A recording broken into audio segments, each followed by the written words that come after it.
Anti-Asian racism is increasing. Over the past 12 months, reports of discriminatory incidents in Canada have more than tripled, according to a study led by researchers at the University of Toronto and U of T's Dalla School of Public Health.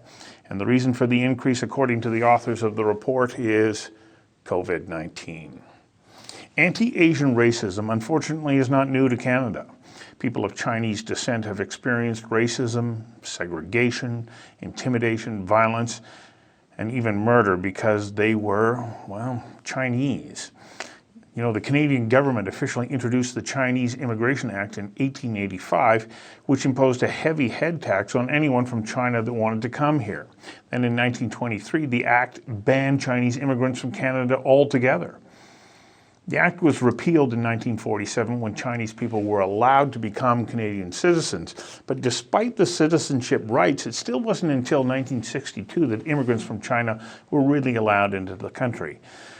In other words, as a country, we have been hostile, disrespectful, and physically aggressive towards people from China, up until about 60 years ago, when it started to change. Anti-racism discrimination started to fade. In fact, it faded so much that most young women and men of Asian ancestry or new immigrants rarely experience racism today. Or that was until COVID-19 dramatically changed the way Asian people are being treated. My guest today, Franco, is one of the group of young people who says part of the problem is their generation needs to step up and get involved. He's co-chair of the Youth Forum for Asian Representation, and one of his co-chairs, Lauren C., says a lack of Asian representation across all spectrums of Canadian government has hindered the ability for the community to effectively address the rise of anti-Asian hate crimes. I invited Franco to join me for a conversation that matters and a conversation that affects all of us about how we address anti-Asian racism. Franco, welcome to Conversations That Matter. We are seeing a rise in discriminatory acts directly related to people of Asian ancestry. How bad is it getting right now from your perspective? And thanks for having me, Stu. The story that I like to share the most is that every week for the past 20 years, I have dim sum with my family, with my grandparents in Richmond. We pick a restaurant and we go. And it's the usual conversation, the topics. And when COVID-19 happened, it became more so concerned about their physical health. Mm-hmm. And ensuring my grandpa loves to walk around town and to have his daily exercise. But recently, in the past few months, the conversation shifted. And we began talking about how do we protect his physical safety. And my grandpa expressed worry and fear, frankly. He said that, I don't know if I should look someone in the eye anymore because I'm not too sure what might happen to me.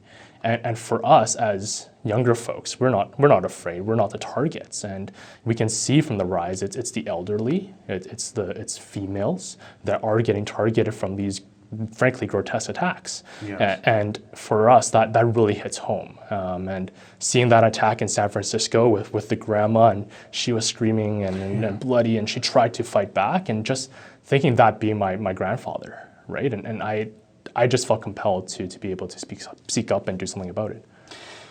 Well, you did do something about it. You've decided to stand up and respond to it. Tell us about the forum that you are putting together right now. You talk about the conversation that you have with your grandfather, but what then pushed you to say, okay, we've got to do something. We've got to get other people involved because it's a chorus of voices that makes the difference. So tell us about the event and also what motivated you to be able to pull this together and rather quickly.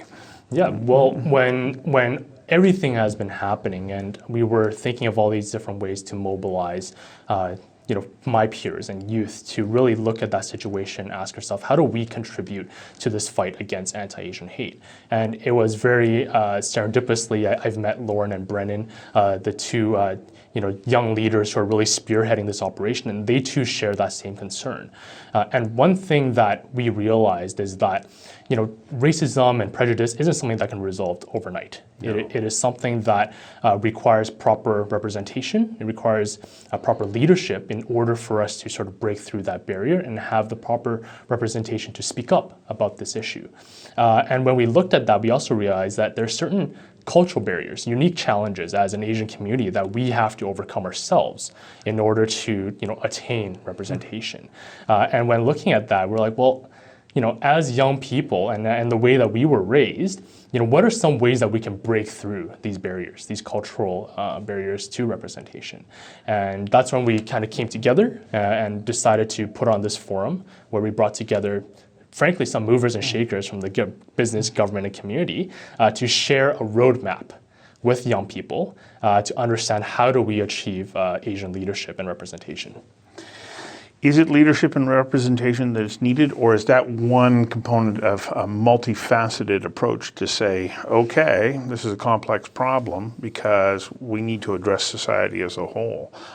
So there's leadership and representation. What are some of the other pillars that are part of your strategy? Yeah, so I think the number one thing that we're trying to get our own community to realize is that you have to not only speak up, but you have to take action. And a lot of times, very unfortunately, a lot of people within our community are either apolitical or they don't want to take a stance or step on anyone's toes, and that's just a very. Why not? It's a very cultural. It's a very cultural thing. There's a saying in Cantonese that says, if you're the bird that sticks your head out, you're going to get shot, right? And that's something that my parents repeated to me growing up. And to be a leader, you have to stick your neck out. You have to take a stance on something. Right. And a lot of times, I think, as a culture and as a community, we don't have that drive within us. We're scared of kind of stepping on someone's toes. But right now, what we're facing is attacks without provocation. Right. We're not sticking our necks out. We're not speaking out, but we're still victims of the issues of COVID-19 and the prejudice comes with it. So now it's understanding that now, and we now must step up and do something. Okay, so there's a couple of components to that. One, you need to react in the moment, but how do you do that? And as you pointed out, it's women and the elderly who are being targeted by people who are taking what I consider to be ridiculously stupid shots at somebody that they're hoping to blame for something that they don't have control over. And so how do you address that? I wish I had the answer to that, because we're talking about individuals who make odd decisions in my mind, but there they are. And so I guess this, I'm answering my own question here, leads to we need to have greater and open discourse about the way that we need to treat one another, and the incredibly positive role that everybody who comes to Canada, whether they're of Chinese descent or anywhere else, when you come here, you're coming here to help make a better society and a better life for yourself. That's right. Yeah. And I think this conversation, and not just within an Asian context, but we see all the issues down south in America as well with the race relations and this concept of what does it mean to be an ally? How do I help other people that may not be within my own culture or my own race, but how do I support them? And the uplifting of one culture or one ethnic race does not mean the disfranchisement of the other, right? And a conversation that we had prior to sitting down for in this interview is the importance of learning and understanding each other's heritage and each other's background.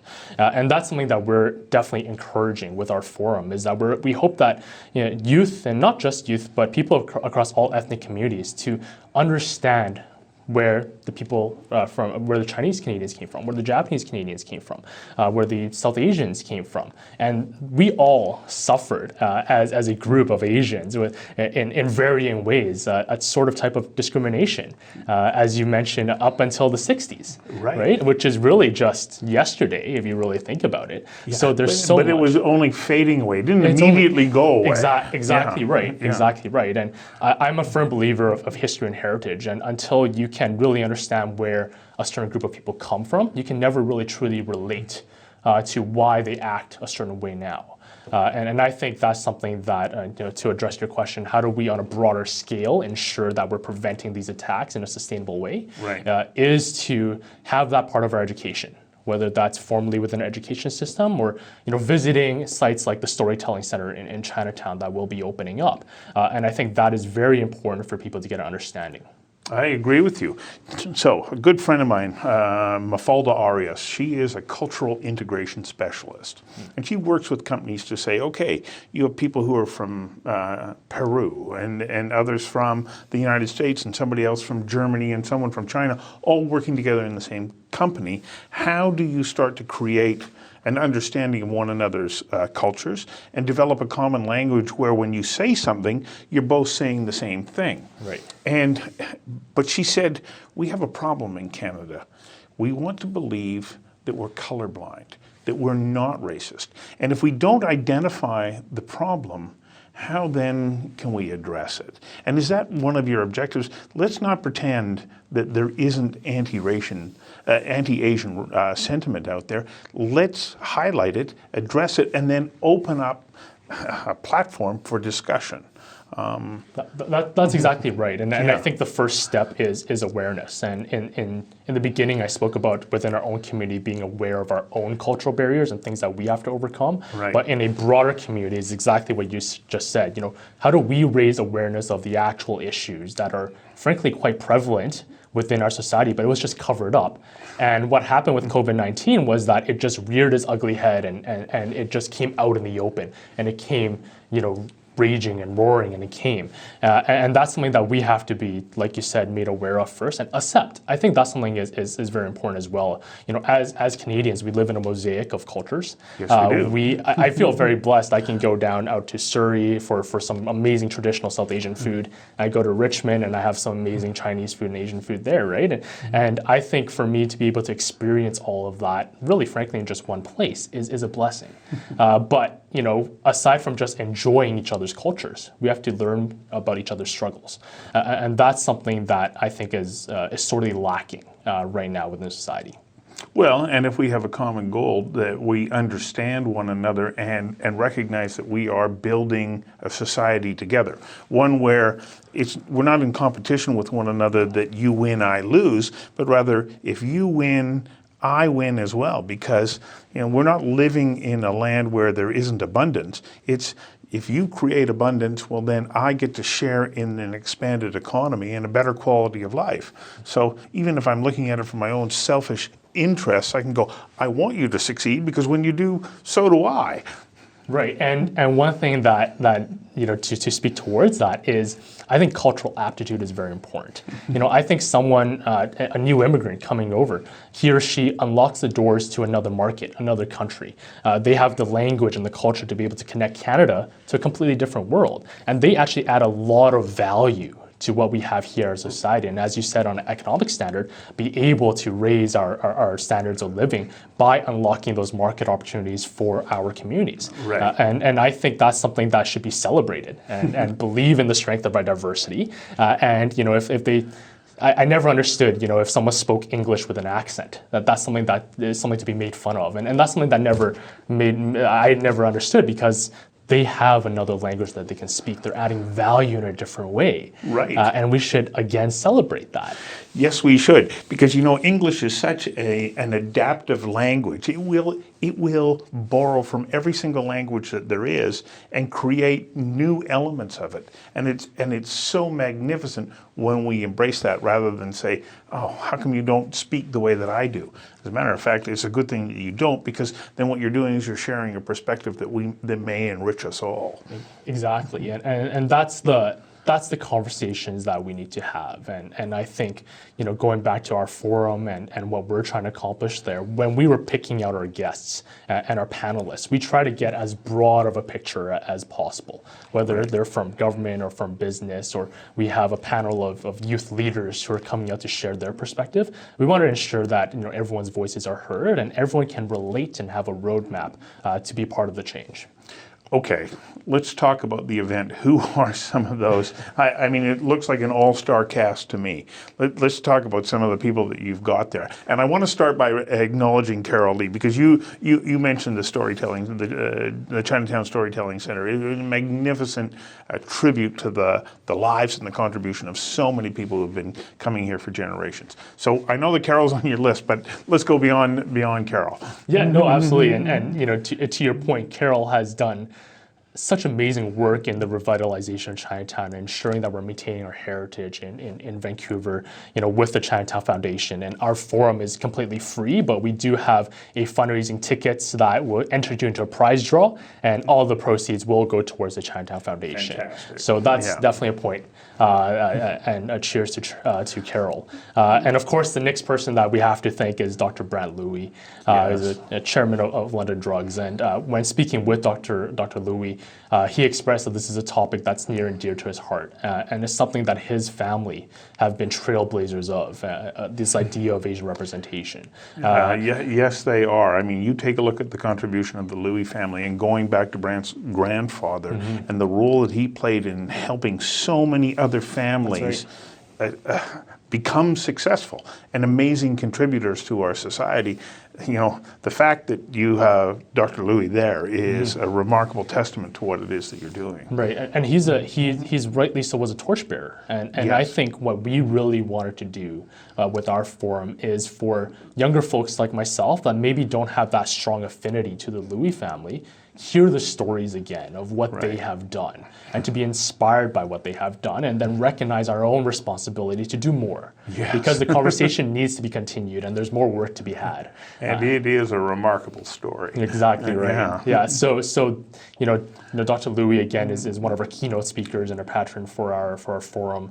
We also have on a governmental level, Minister Bardish Chager, Minister of Diversity, Inclusion, and Youth. Great. And as well as Minister Bowen Ma, who's the youngest member of legislature, female and Asian. So she is a pioneer. And she's an engineer, as I understand, She is an as well. engineer Yeah. as well. So Yeah. very fitting for Minister of Infrastructure. Yeah. But I think she is such an inspiration for younger folks like myself, especially females who may not view governance as something that is down within their career path. You're right. But her being in that position is such a symbol for all of us with Asian backgrounds to understand that we, no matter what age and background, can achieve, a level of representation that she has not achieved. And didn't I see Jenny Kwan's name on there as well? Of course, remember probably Jenny Kwan and what she has done for Vancouver and Chinatown, and she has for the past 23 years been the voice for our community in Parliament about our needs and what we are going through as a community.